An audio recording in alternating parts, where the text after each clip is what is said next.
Recording? Okay, yes. All right, so today's expose is Sauron. First appearance as Carl Lycos in the X-Men number 59 in August 1969. So he was a person first, and then he appeared as Sauron, the dinosaur monster, pterodactyl green thing, in the X-Men number 60, the very next issue, in September 1969. A month later. 69. That's an hilarious number. That's a hysterical number. That's a hysterical number. Hysterical. Yeah, just Hysterical. I looked at what's final called. I know. Yeah, you know. So what I think is really funny and cheesy about Sauron, I like the Sinister story better as his origin because in the comics, he was bitten by a mutant pterodactyl. Okay. Oh my gosh. It's such a common way to get powers. Yeah, I mean those things just sneak right up on you. I mean, there's just yeah. It's so funny, like these origins from like the 60s and 70s, like it's always something silly. Bitten by a radioactive spider, bitten by a mutant pterodactyl. Like, come on, guys. But it worked for its day. Yeah. I go where I wanna go. Gene. Scott! Gene? Scott! I summon the Arctic winds! No more mutants! I summon the Arctic winds! No more mutants! I summon the Arctic winds! No more mutants! There's always more gators in the bayou. Don't get a Cool. And welcome to this week's episode of Solving for X. I'm Shawn, the ultimate excavationist. And I'm something of an X fan myself, Kevin. And we have Professor Storm himself, Ryan Terry here. Thanks so much for having me back this week. It's had a blast last week talking about the first half of this episode, and I'm just ready to dive right on into our follow-up here. You know, are they going to make it? Are they going to overcome, Sauron and Garrock? We're about to find out.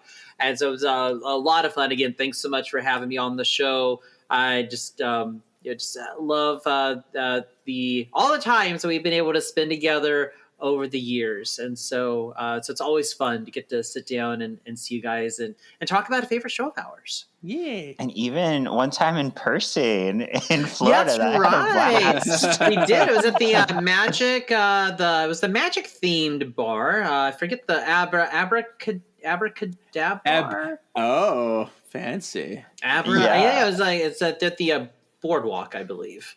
And Abracadabra. Yeah.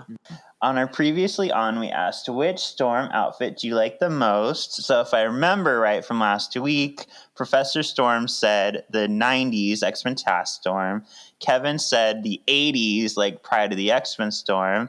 And I said Mohawk Storm. Wow, what a good memory I have. Wow. So no surprise, the votes are in. No surprise, the 90s Storm has won. So why do you think this outfit resonates so much with people?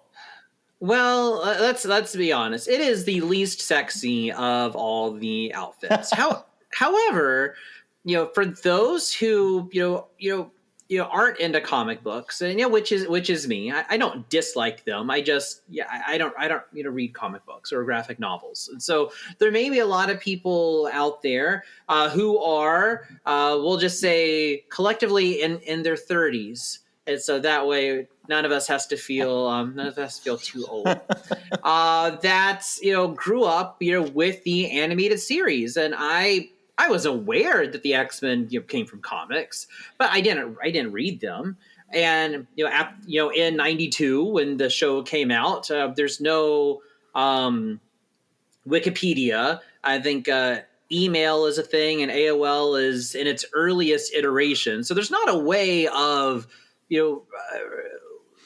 kind of looking up a lot of information on these things, and I think that's even before libraries really cared to have comics. I'm glad a lot of libraries have comics and graphic novels now. So that's the Storm that it's just like that's all we knew, and I know for me that's a huge part of why I like it. I also think it's a nice blend of kind of classic superhero, but we have some great lines, and it's form fitting. So there's a sense of sexiness about it.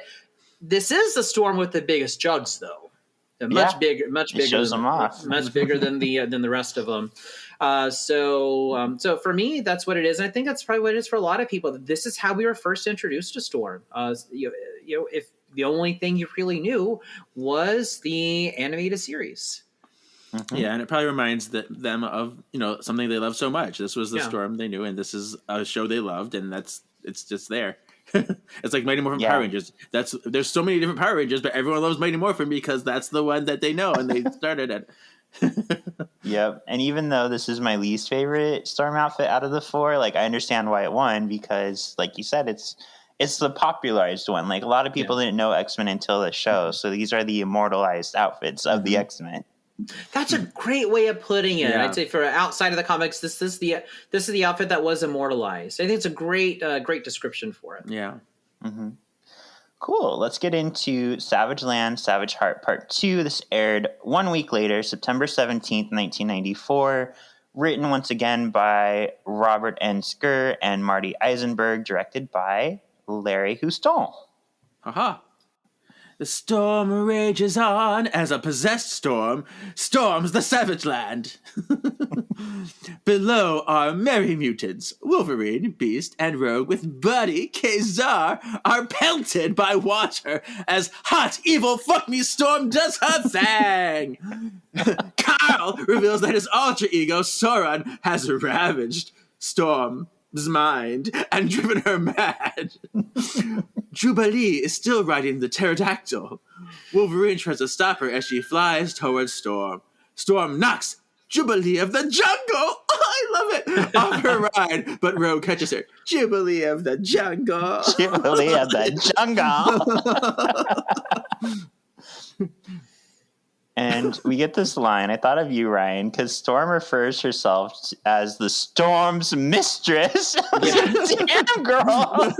Get him, Mama. Yeah, I got to break it to her, though, that the main one always gets the better gifts. Yeah, that's true. Yeah.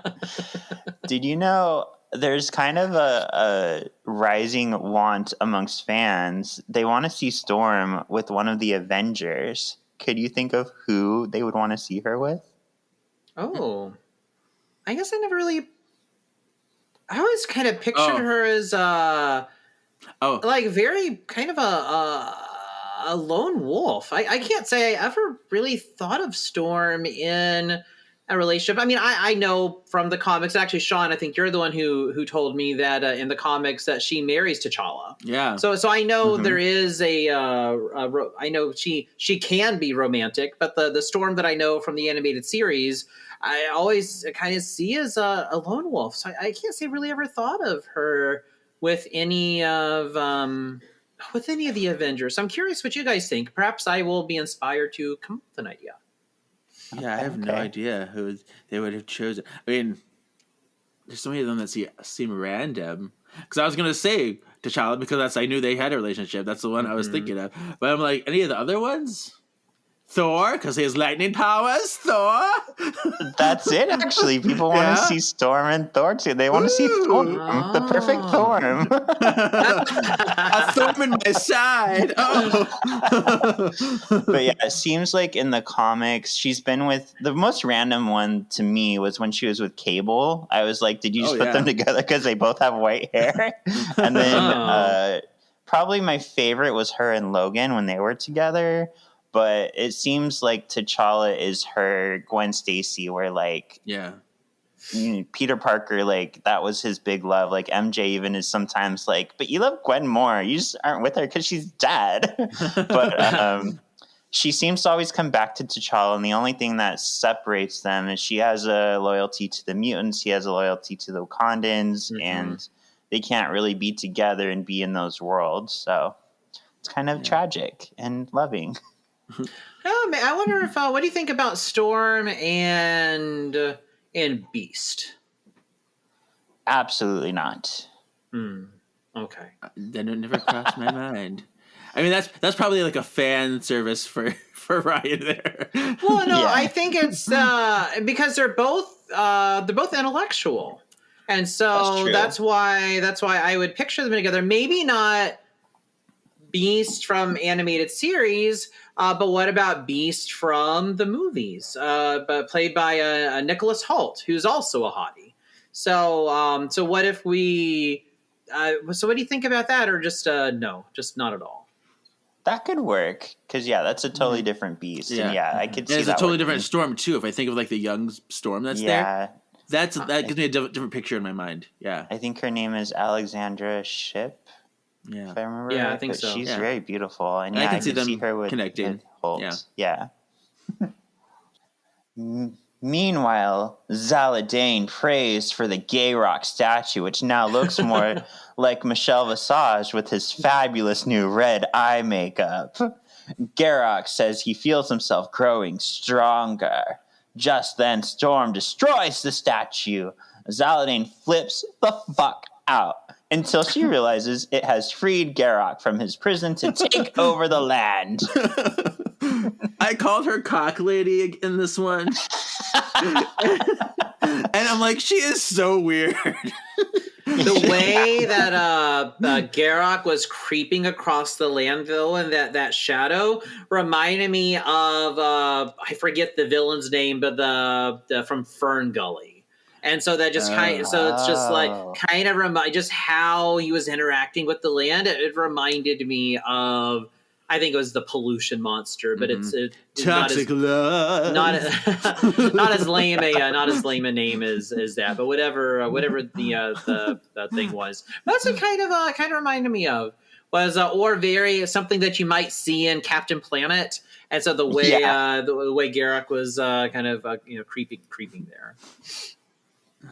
Very nice.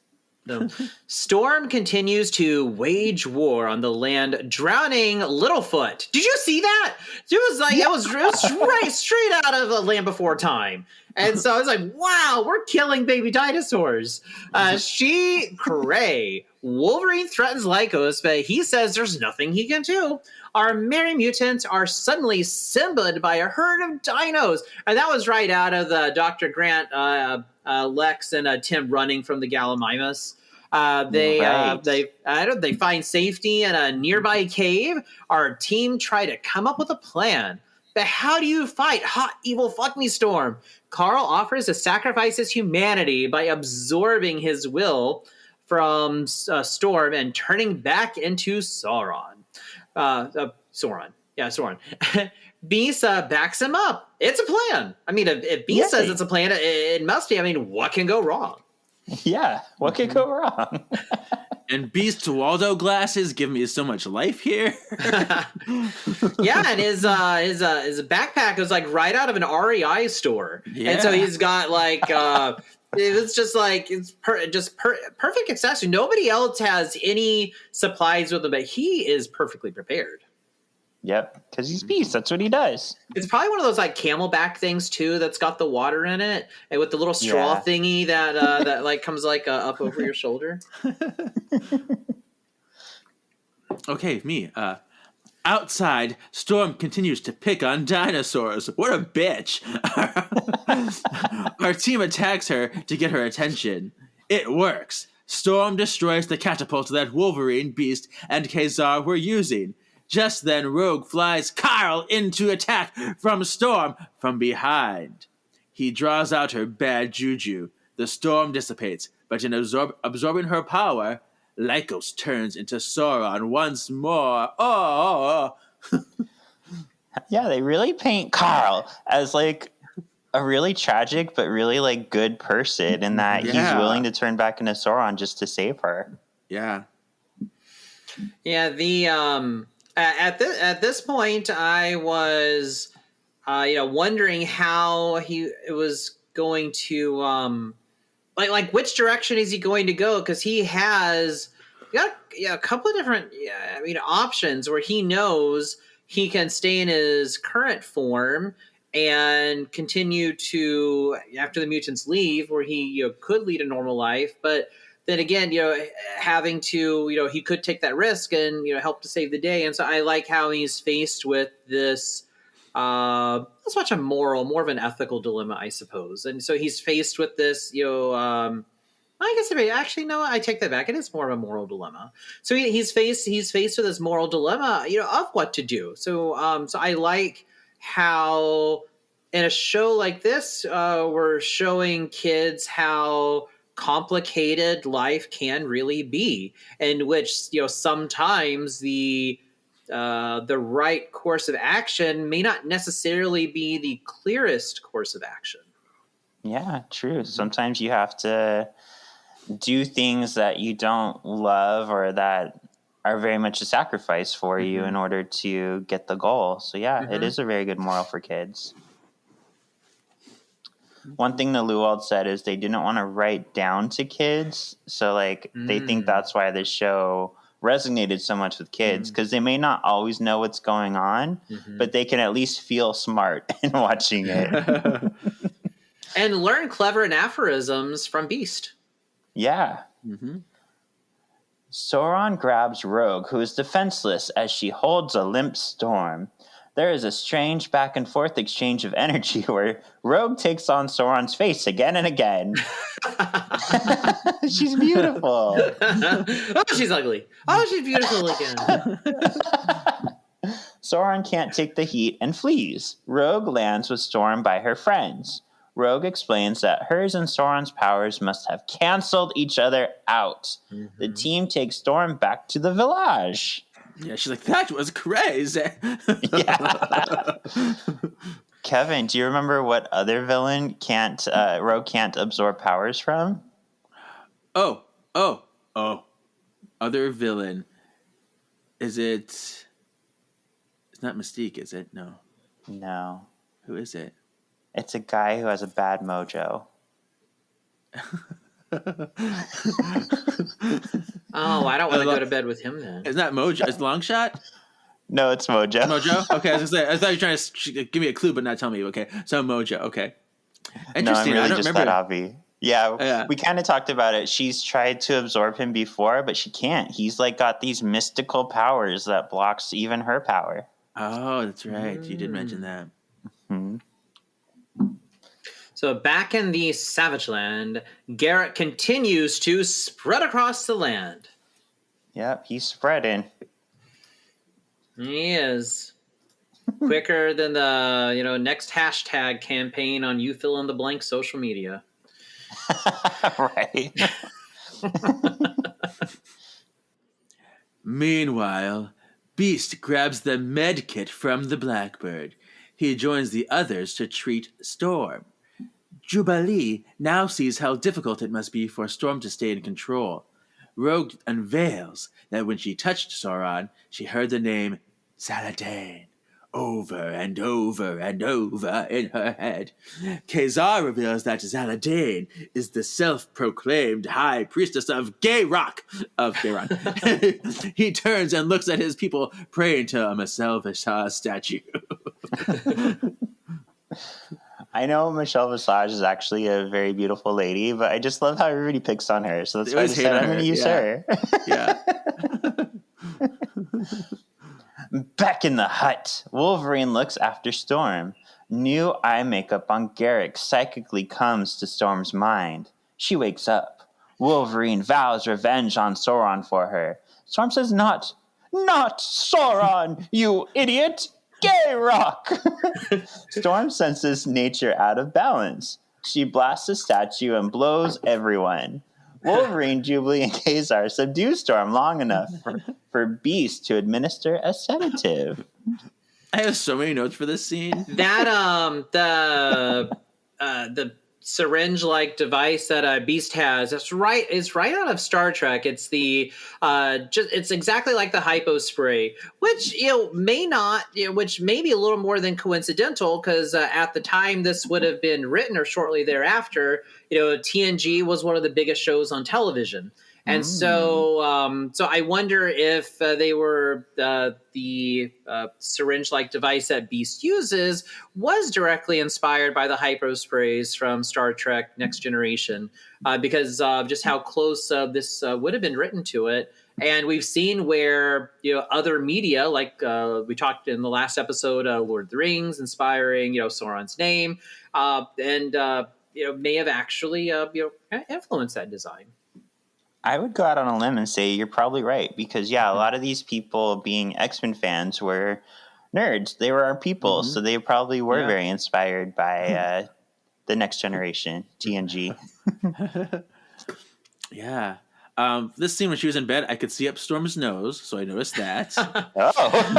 It was clean. You must have been looking really closely. But her face was right in my face. It was like it's like you could see up her nose. And then I love how she's like, "The evil must be destroyed." So over the top, the evil must be destroyed. Nature is out of balance. Something that's very wrong. So wrong. And when she was subdued, she did have a little mini gene-gasm, I noticed, too. She was animated similarly. So, fun times. Fun times. So, elsewhere, is it me? Okay. Elsewhere, Zaladane does what she does best, and she prays to Garak. Enter Sauron. He orders her to ready his troops. Zaladane refuses. You refuse me? She says Garak has other plans. Sauron hypnotizes Zaladane, but Garak doesn't like this. He uses nature to ensnare Sauron. I gotta say, those vines look pretty weak. So I'm just going to chalk that up to Sauron being in a weakened state. But yeah. So he's his plans are falling apart right before his eyes. And in this scene, I noted we see that Sauron is a chauvinist because he goes, "Ah, you deaf woman!" What a jerk! And Zaladane makes a weird noise too. She goes, "Oh," I don't. For some reason, "Oh," I'm like, "What is that?"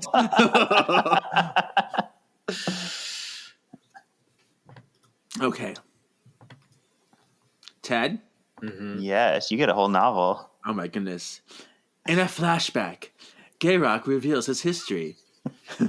He shows that he had ruled over the land undisputed until a stronger power arrived and subdued him. And this is where I was like, ew, rock mallet. Ew, gross. Ew. Banishing him into a rocky prison. He was trapped there until Sinister had arrived in the Savage Land. When Storm used her power in the Savage Land, it reawakened Garak. Garak knew then that Storm was the key to his power.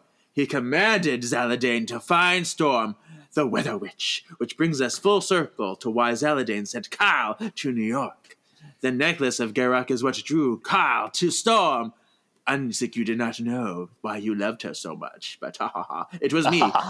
Garak reveals that he intends to fuse himself with the alien technology that protects the Savage Land so that he can become immortal. Yes, the magma that runs underneath, that brings the warm weather. I will make it mine. So I love, Kevin, that last episode you brought up a chicken from Return to Oz, because that's what Garak reminds me of. He's the Gnome King. Oh, he's the Gnome King.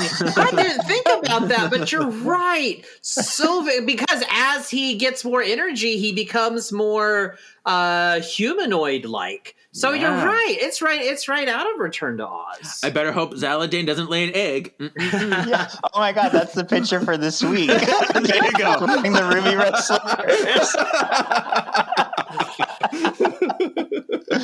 I showed that movie to Chris, and he went crazy when the Gnome King reveals the slippers, and he waves them daintily. Like, look at me. It's so funny. It's so funny. We have a cameo. Come out, 'cause out wherever you are. Don't worry about us, Dingo. We'll make sure we can. Cameo. Did you guys notice the cameo? No. So, in the past, the person who came down and cursed Gayrock to the rock form was high evolutionary. He was the one with like the purple face and kind of the silver appendages. Yes, I wanted to ask you who. I figured if somebody of importance, but I didn't know who the character was, and I wasn't finding any clear explanations online. So yes, I really want to know who this person is. Well, Ryan, I don't know if you know this, but I love teaching people about X-Men. So the High Evolutionary, he's been kind of a big deal villain, but more so, I think, for the Avengers. So what his whole deal is he likes to experiment on people, and he likes to kind of make he's kind of like Apocalypse in a way. He makes a lot of what are called Ani-Men or animal men. So they're like a hybrid of both. In the comics, his story gets very entwined with Wanda and Pietro when they decided to make Magnus not their father anymore because of the movie rights.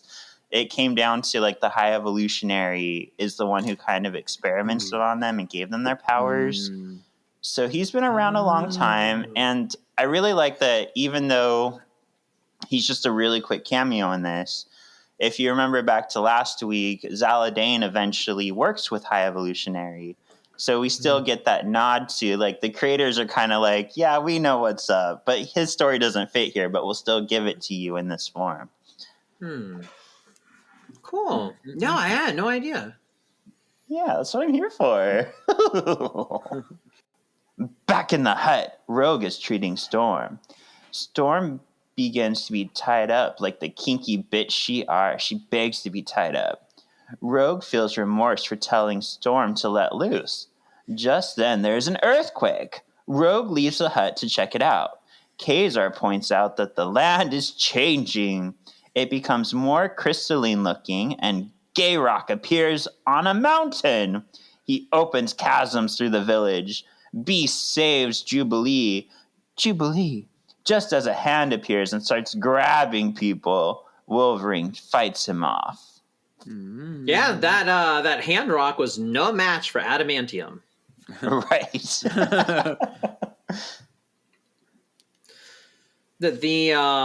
I think this part is it's a little I think it might be a little over the top for this episode because it does feel very extreme. Just like how quickly we've been able to completely dismantle this land, but I suppose I'll just chalk it up to being a 22-minute show, so we have to speed things up a little bit.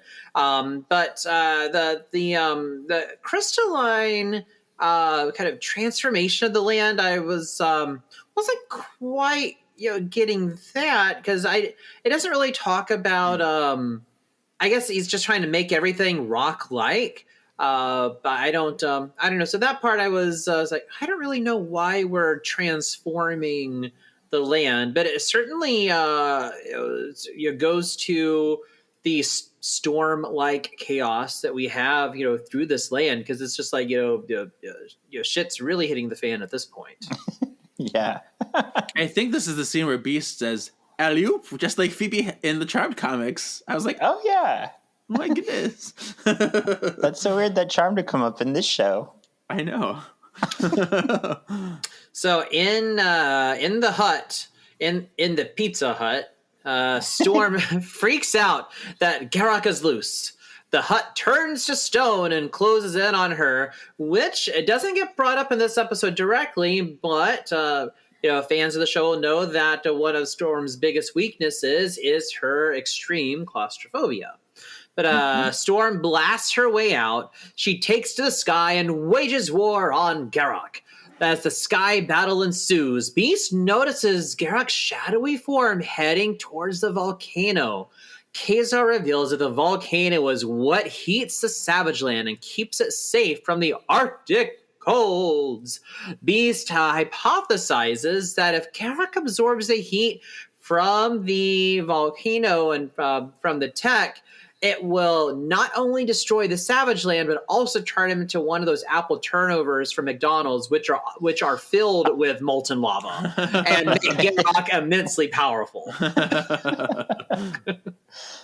And like, I thought this battle was pretty crazy, and the fact that Garrock is just like a statue and it still feels epic in the way like Storm's fighting him. I'm like, get it, animators. He's a giant golem, just like the source in the Charm comic books. Yeah.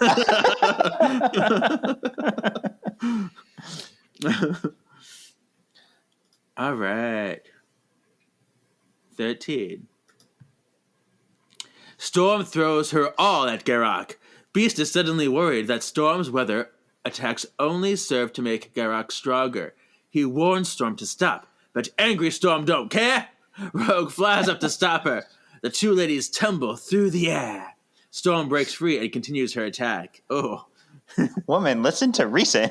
This weather witch, she's like, no! I'm all powerful! I can do it! Right. If I were there, I'd be yelling from the ground, "Are you deaf, woman? Listen to Beast."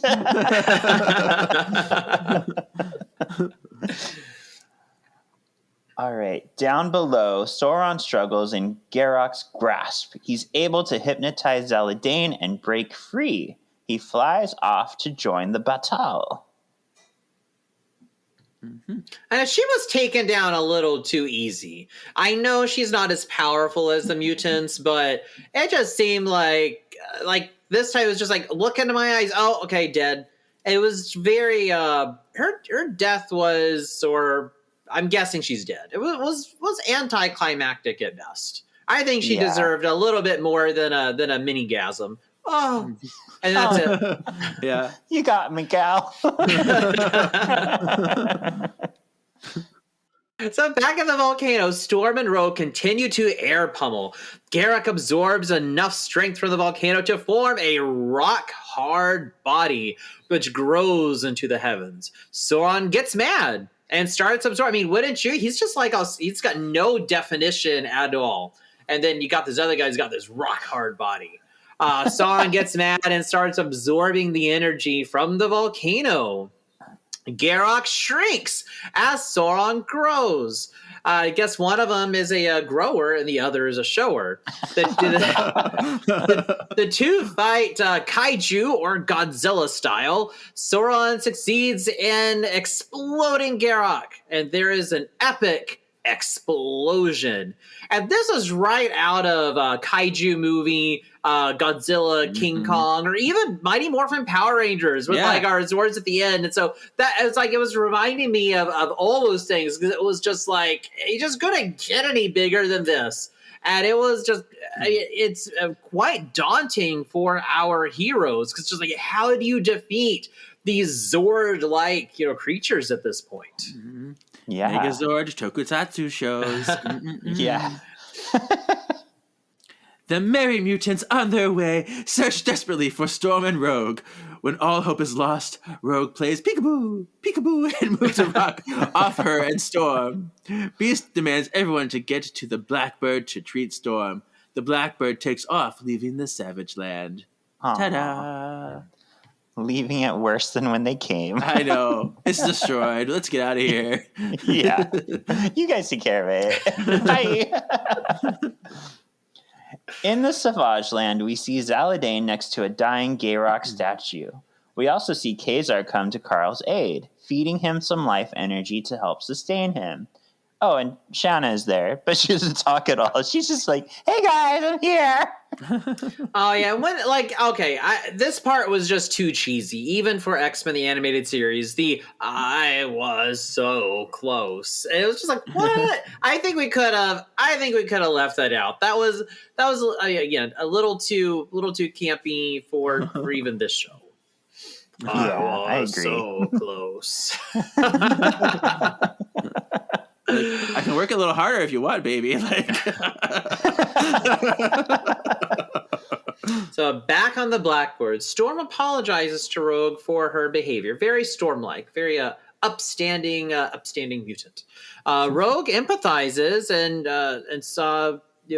she says that we've all been there. So she's empathizing with her. Storm admits that part of her really liked being unhinged because she had never felt so free. Fade to black. Yeah, that was interesting because like I think that's kind of deep for kids. We're kind of seeing like she turned a little bit evil, but she liked it. Yeah, because she spends all of her time keeping her emotions in check, which explains to us how, why she is very even keeled most of the time, and so she knows that being in that form is she can't control herself, but at the same time she's actually able to be herself. It's quite the juxtaposition.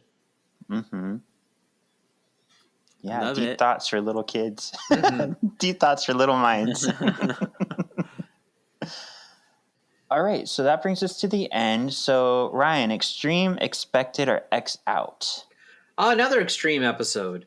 We have a lot of action in this episode. We get some fun backstory, which not only connects it to the previous episode, but connects us back to the events of Sinister. And we even get X-Men or mutant history and the encounter between Garrock and our mysterious character, our high evolutionary. And so we've got it all in here. Maybe we don't have our entire X-Men team, but we've still got everything that we need in this episode. It's highly entertaining. It's fun. Great villains. A lot of destruction, which we don't stick around to clean up, which is a little troubling. But I say it's a very, very much another extreme episode. Great follow up to our previous one. Yeah. How about you, Kevin? I'm gonna extreme it too. Yeah, this was action packed. I love seeing Storm. A new. It's funny because she's normally at an 11. In this episode, she's like a 25. Yeah, and it was fun to see her come out of her shell and really embrace all the power that she could potentially have. It's just great. So I don't know. It's a fun adventure we had. Yeah, I agree. I'm going to say that it's definitely extreme because we have so much going on. We get the Garrick story, we get Zaladane, we get to see Storm, like I said last week, more of a character and just see her be a badass. So this is definitely one that stands out to me. Definitely one where I thought of Ryan because it showcases Storm so much. I was like, I need this girl on this episode. All right, that takes us to our next part. Who would you say is the MXP? Ooh, I mean,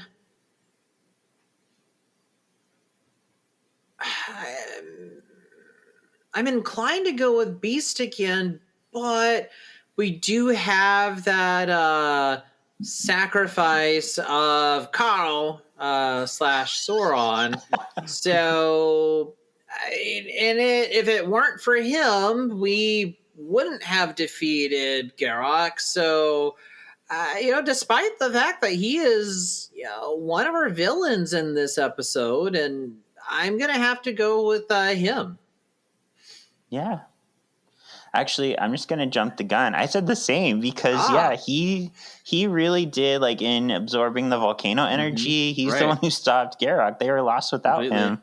That's true. Mm-hmm. What about you, Kevin? Do you have a different one? I'm going to say Storm, only because of the end, though. Yeah. Because I feel like this can tie into what's going forward. Because Storm had all that power and she felt how scary it was and how powerful it was and how good it felt at the same time, I feel like this gives her something to relate to the Phoenix about with. So when going forward, when we get into the Phoenix, she's probably going to have some kind of conflict in her brain about, it's like, I know how you feel, exactly what's going on. So I'm curious how that will take hold later. Oh, wow. That's I've never thought about that. That's a very good read. Yeah, because very few could truly understand what it's like to have all that power. And so I'd have to rewatch Dark Phoenix Saga to know like if that does play into it, but it certainly seems like it makes a lot of sense to me because she would be one of few people who really could identify with Dark Phoenix and to know just the mental and physical challenges that come along with controlling that much power. Yeah. That Yeah. brings a lot of depth to it. I'm gonna watch Dark Phoenix with that set of eyes on now. I'll go first for the X Factor. So I feel like what this episode did really well is it shows us that the X-Men villains, a lot of times, I think they work so well because they're not black and white. Like a lot of times the villains cross the line into hero, especially Magneto, which is why I think he's so popular. So I really liked how they handled Sauron and they give us that like tragic backstory where by the end of it, you're kind of like, do I hate Sauron? Maybe not, because he's got a pretty sad story and he made a big sacrifice for our team. No, I like that, and I have to concur with you on that. That the villains that we have in X-Men are often complicated. Like I would say, Sinister not so much. But I'd say even with Apocalypse, there's some complexities there, and sometimes it could be that they are wanting peace. Of course, they're going about it in obtuse, morbid ways, but they are ultimately wanting stability, and that's something that we see not only in the X-Men villains, but we saw in Thanos, and we've seen in others. And I think I think that's important because it gives these villains kind of a human dimension, and in ways that we can perhaps empathize, maybe not a lot, but can empathize a little with these villains. Because I think it's important to have villains that aren't 100% evil. I mean, there's a time and a place for that, but most of the time, if you want your villain in a fictional story to be interesting, there are going to be qualities about the villain that you can admire, even if you're not necessarily in agreement with how they're interpreting their ideas or executing their ideas. And we see that in here because I read what little I read on Garak is that he was interested in peace. He was going about it in a Thanos kind of way, but that's something you could get behind because who doesn't want that? So I think that's a great point you bring up there, Shawn, and one with which I must concur. Yeah, and I think it's something that the show, the cartoon, really got right that the movies didn't. Because a lot of times, like I'm thinking of First Class, we had Sebastian Shaw, who is very much just evil, and we had these mutants that don't even talk most of the time following him. And the only one that really had story was Angel, who wasn't the Angel, the Warren Worthington Angel, but the Latinx Angel, who had more of that storyline, and that's why she stood out against the other characters in that movie. Mine is similar. I'm just going to do it a little bit in a different method. There's a quote in this episode that Wolverine says. It says, "You've got some rough shrubbery around here, pal." Which I love it because it's a really good euphemism for bush, but it also, I think it also can be very impactful in the fact that you can be wild, you can be unruly, but it does not mean that you can't be tamed and find your shape later and find something that's more peaceful or more in line with your senses. So yeah, it kind of ties into what you just said in said in that episode. There you go. Cool. I like that we all got like a similar message from this. So something, Ryan, that I kind of forgot and remembered as we were talking, there's a comic called Ultimate X-Men where they started X-Men over again with a more streamlined story to bring in new readers, since like at that point in around 2000, there were 40 years of comics. So like it's hard to jump in. Yeah. So they made the team younger. They made them slimmer, since like the characters had buffed up so much by that time that like people couldn't identify with them. And they had a younger Storm and Beast, and in Ultimate X-Men, they were together. They were in a relationship. No way. So How you are about onto that? something. I forgot about, and they did really work well in that, in the way they were characterized. So touche to you. Fascinating.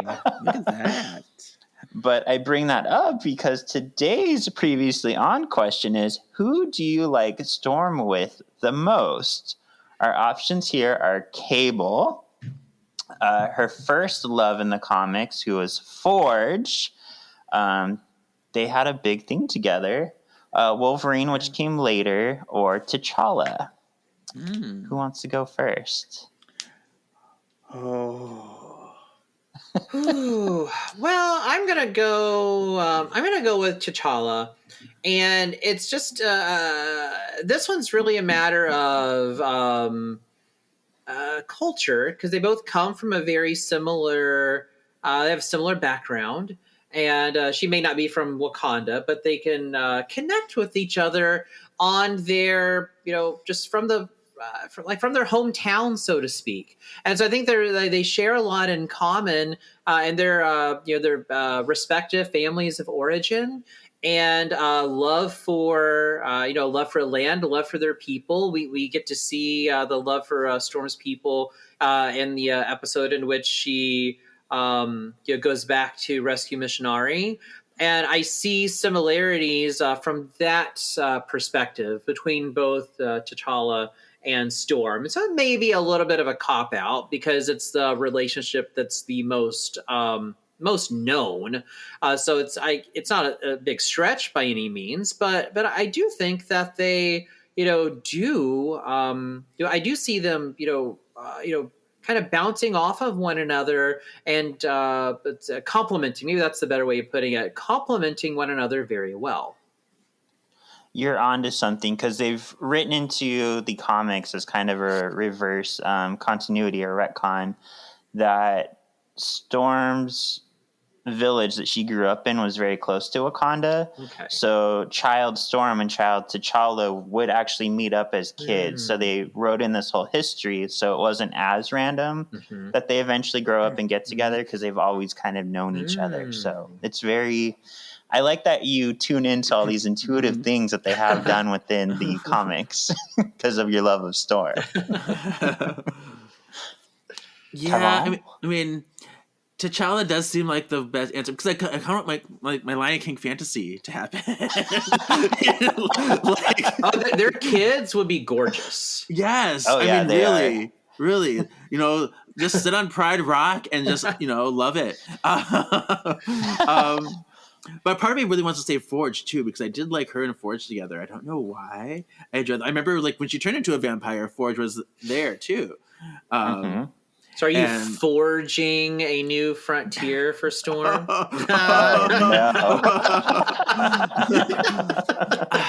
It's so crazy because like I think my real answer is T'Challa, but to be different, I would say Forge. Yeah, I think for me, the only reason I'm not going to choose T'Challa is because I know the struggle they have, especially one time Storm went behind T'Challa's back and stole something from Wakanda because she knew he'd say no. And he was kind of like, if you would have just come to me, I would have said yes. So like, it's very strained between them for that reason, that they're so loyal to their people. So I actually like her best with Wolverine, because I feel like he needs someone strong enough to kind of tame him, and she is that person. And since they both are so involved with the X-Men, they don't have that conflict of interest between them. So I really like them together. Nice. But some notable other people she's been with is Quicksilver in Age of Apocalypse. She's also been with Angel in Wolverine and the X-Men. Oh. She gets around.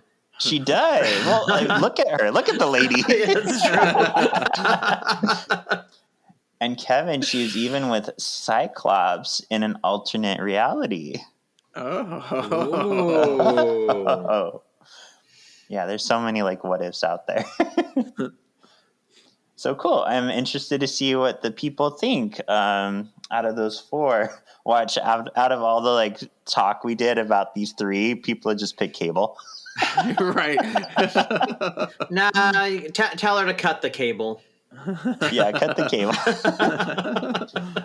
Cool. So we are going to take another little holiday break. So we will be back in January with the start of our next saga.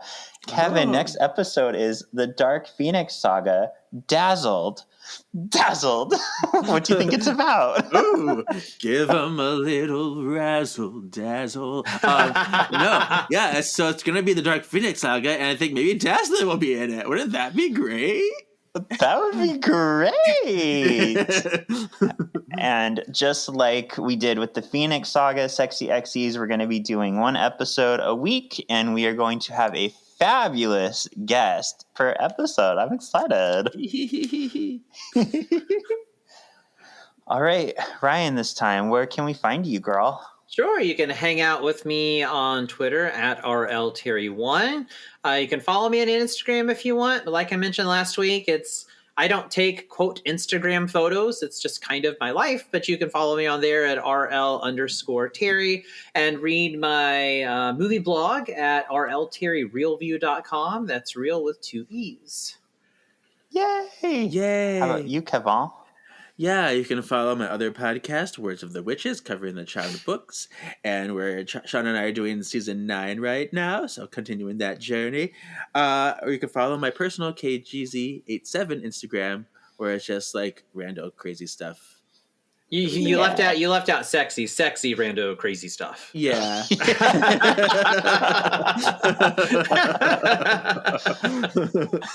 You look like that Charmed guy. Oh, yeah. Yeah, there's a story there. Oh my goodness. Okay. And you can also find me on Instagram, mostly under Shawn.Porrett. That's Porrett. And you can find my link tree to all of the podcasts, including Words of the Witches and A Real Bodice Ripper, which Rachel does, and Once Upon a Cult, and Marvelous Galaxy of Disney, or you can find my book there. Yay! Yay! All right, thank you for listening. We'll be back in 2023 with more content. Ooh, extreme! Extreme! Bye.